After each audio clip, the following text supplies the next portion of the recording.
الحمد لله رب العالمين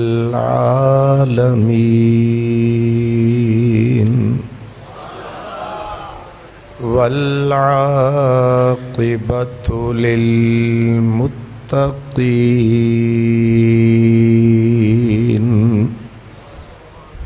والصلاة والسلام على سيد المرسلين خاتم النبيين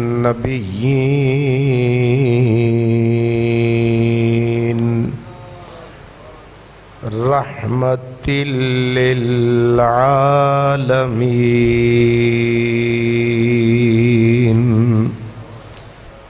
وعلى آله وأصحابه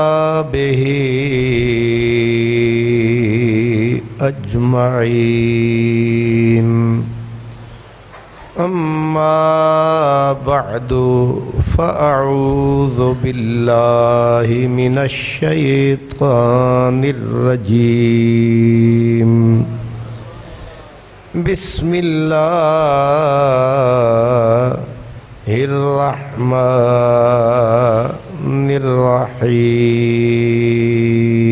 الرحيم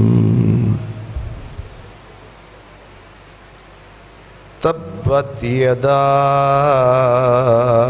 أبي لهب وتب ما أغنى عنه ماله وما كسب قال الله تبارك وتعالى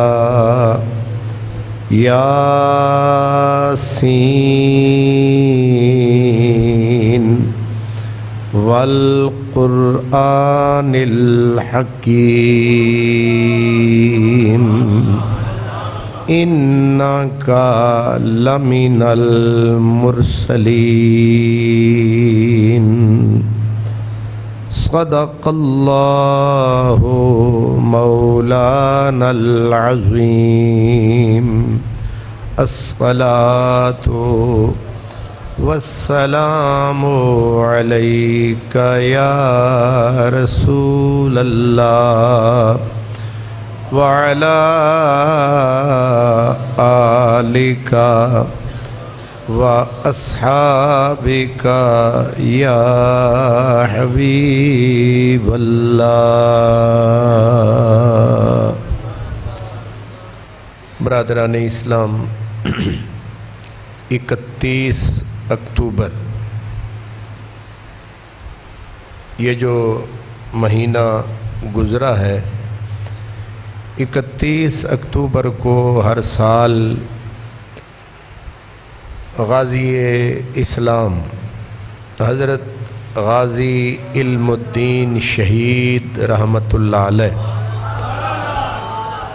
ان کا عرس میانی صاحب قبرستان میں منایا جاتا ہے، اور ہمارے ملک میں پاکستان میں خصوصاً بہت سارے شہروں میں بہت ساری جگہوں پہ حضرت غازی علم الدین کا عرس منعقد ہوتا ہے. لوگ محبت سے، عقیدت سے ہر سال ان کو یاد کرتے ہیں. اخبارات میں، جرائد میں، رسائل میں حضرت غازی صاحب رحمۃ اللہ علیہ کی اس عظیم خدمت کو رسول پاک صلی اللہ علیہ وسلم کی عزت ناموس کے لیے انہوں نے اپنی جان کا نذرانہ پیش کیا، سو کسی نہ کسی رنگ میں ہر طبقہ انہیں یاد کرتا ہے. تو اسی حوالے سے ہم بھی آج حضرت غازی علم الدین شہید کی بارگاہ میں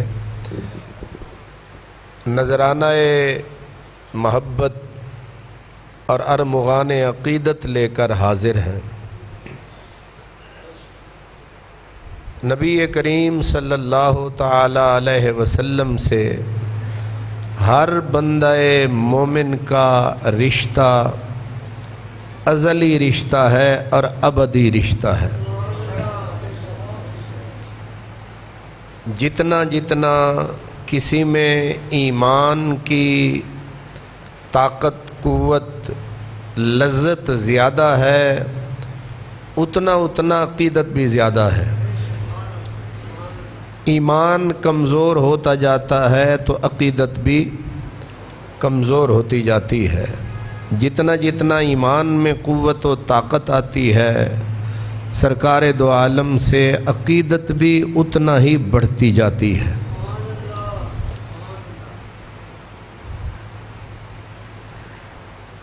بنیادی طور پر کوئی شے بھی نبی پاک صلی اللہ علیہ وسلم کی عقیدت سے خالی نہیں ہے۔ انسان، حیوان، نباتات، جمادات، سب کے اندر حضور کی محبت موجود ہے۔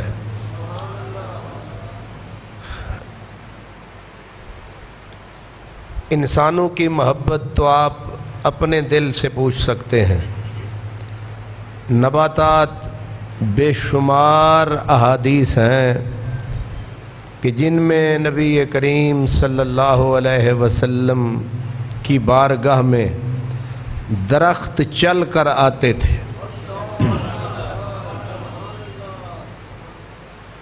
اور احادیث میں جن درختوں کا ذکر ہے، کھجوروں کے درخت زیادہ تر، کہ حضور کی خدمت میں آنا، جاءت لدعوتہ الاشجار ساجدتن، درخت حضور کی بارگاہ میں آتے تھے اور سجدہ کرتے ہوئے آتے تھے۔ تو یہ نباتات کی مثال ہے۔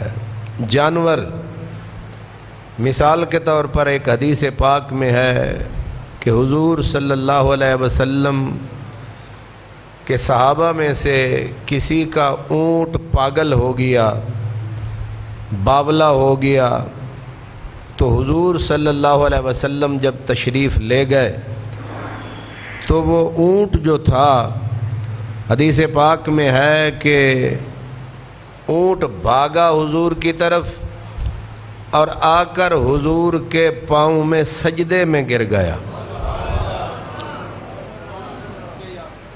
اور حضور نے اس کی پیشانی پہ ہاتھ رکھا تو اس کی وہ دیوانگی دور ہو گئی، اور آپ نے اس کو پھر سے اپنے کام پہ لگا دیا۔ یہ جانوروں کی مثال ہے۔ اس کے بعد جمادات، پتھر، یہ مشہور حدیث پاک ہے۔ بہت سارے پہاڑوں کا ذکر ہے، وہ اپنے وقت آئے گا۔ میں صرف احد کی مثال دیتا ہوں کہ حدیث پاک میں ہے کہ حضور نے احد پہاڑ کی طرف اشارہ کیا اور آپ نے فرمایا، ھذا احد جبل یحبنا، یہ احد پہاڑ ہے، یہ ہم سے محبت کرتا ہے۔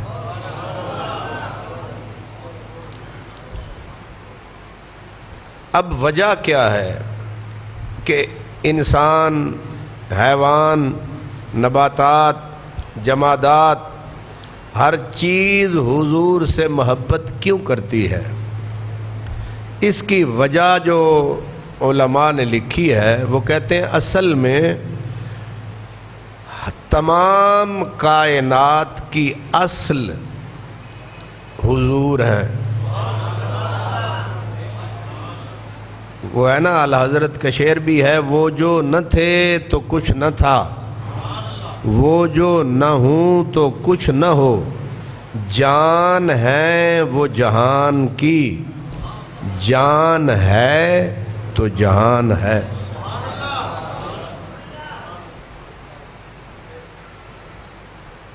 تو ہر چیز اپنے اصل کی طرف کھینچتی ہے.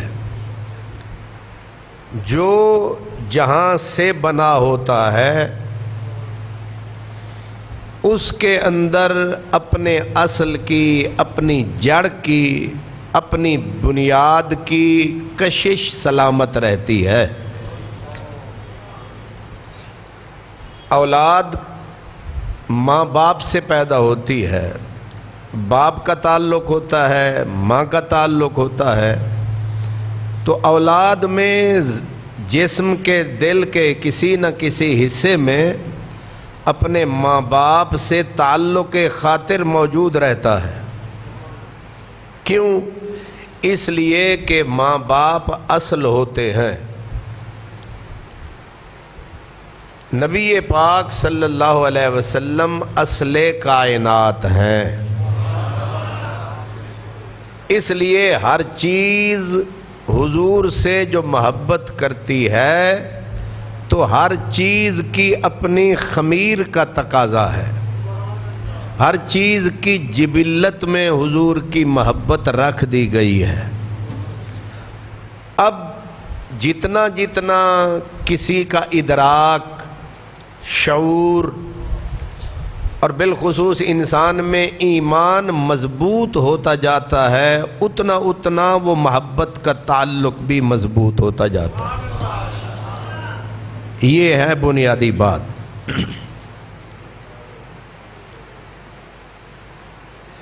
لیکن جب انسان دل میلا ہوتا جاتا ہے کسی بھی وجہ سے، ایمان کی طاقت کمزور ہوتی جاتی ہے، تو وہ رشتہ بھی اسی طرح کمزور ہوتا جاتا ہے. ایمان نکل جاتا ہے، نتیجہ وہ ہوتا ہے کہ ایمان گیا، وہ رشتہ بھی ساتھ ہی چلا گیا. پھر اس کو احساس نہیں ہوتا کہ نبی کیا ہے، اندھا جو ہو گیا. وَنَا سُمٌّ بُكْمٌ عُمْيٌ، جب بندہ بہرا ہو گیا، گنگا ہو گیا، اندھا ہو گیا، تو دل بھی گنگا ہوتا ہے، دل بھی اندھا ہوتا ہے، بعض اوقات دل مر بھی جاتا ہے. جب دل ہی مر گیا تو پھر کیا محبت، کیا پیار. محبت ہوتی ہے تو عزت بھی، بندہ تعظیم کرتا ہے، عزت کرتا ہے، اس وقت کرتا ہے جب کسی سے عقیدت ہو. عقیدت نہ ہو تو تعظیم. تو اس دنیا کے اندر ایسا بھی ہوا. مثال کے طور پر انسان تو انسان پتھروں میں بھی ہے. حضور نے فرمایا مدینے کے سارے پہاڑ مجھ سے محبت کرتے ہیں. کیا فرمایا؟ مدینے کے سارے پہاڑ مجھ سے محبت کرتے ہیں. آگے فرمایا الا العیر، مگر ایک پہاڑ ہے جس کا نام عیر، جبل عیر. جیسے نا جبل احد ہے، مدینے میں ایک پہاڑ ہے اس کا نام ہے جبل عیر. اب وہ سمت مجھے ذہن میں نہیں آ رہی، کالا سیاہ قسم کا پہاڑ ہے، ایسے جیسے ریچھ ہوتا ہے ایسے اس کی کوئی شکل ہے. تو اس کو کہتے ہیں جبل عیر، اور وہ آتا ہے مکے کی سمت. یعنی آپ مدینے میں مسجد نبوی میں کھڑے ہوں تو مسجد نبوی سے کعبہ جس طرف ہے، مسجد نبوی مثلاً ایسے ہے اور ایسے محراب ہے، تو مدینے کی کعبے کی جانب، مکے کی جانب وہ پہاڑ آتا ہے، اس کو کہتے ہیں جبل عیر. حضور نے فرمایا سارے پہاڑ مجھ سے محبت کرتے ہیں سوائے جبل عیر کے، یہ ہم سے محبت نہیں کرتا. اب ذرا یہ بھی سمجھیں، محبت ہو تو فائدہ کیا ہے، محبت رسول نہ ہو تو نقصان کیا ہے، یہ سمجھیں. یہ بنیادی بات میں عرض کر رہا ہوں. محبت کا فائدہ کیا ہے، نہ ہو تو نقصان کیا ہے. آپ نے فرمایا سارے مدینے کے سارے پہاڑ